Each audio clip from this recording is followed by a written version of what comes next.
Where do you even begin? Tammy Kim is in charge of all the web data from 1 October. She says Vegas Strong pages created by local news organizations have helped her collect and archive history. I actually got inspiration from existing web archive collections documenting these types of spontaneous tragic events. Kim says the most interesting parts were the real-time posts from newsrooms and pages like the UNLV emergency services site that most of the time sits empty. Some people gave blood, others left memorials at sites. We thought that we should capture as much evidence as we could about the event to help people remember, to help people heal. Social media is a big part of that, and Thomas Padilla is the digital research librarian. He says there were 11 million tweets surrounding 1 October. They started locally and then expanded around the globe. They're kind of short expressions, but there are millions of them. So when you see them all kind of cascade over and over again,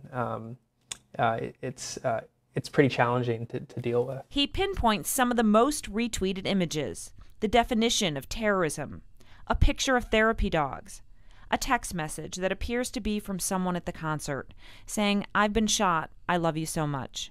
Padilla says it was also really moving to see the emojis change too.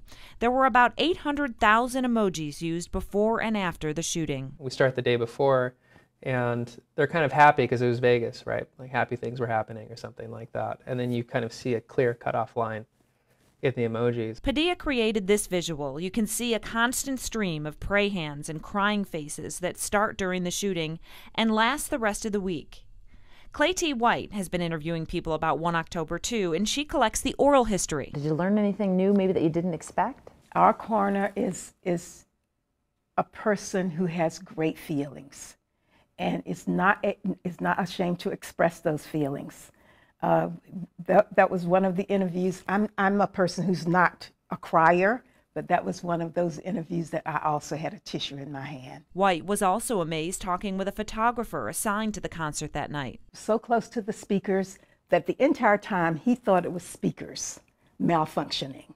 And as the crowd began to run, he just stood there and took pictures. We wanted to make sure that all that evidence would be available in 50, 100 years for people to study. Study and reflect.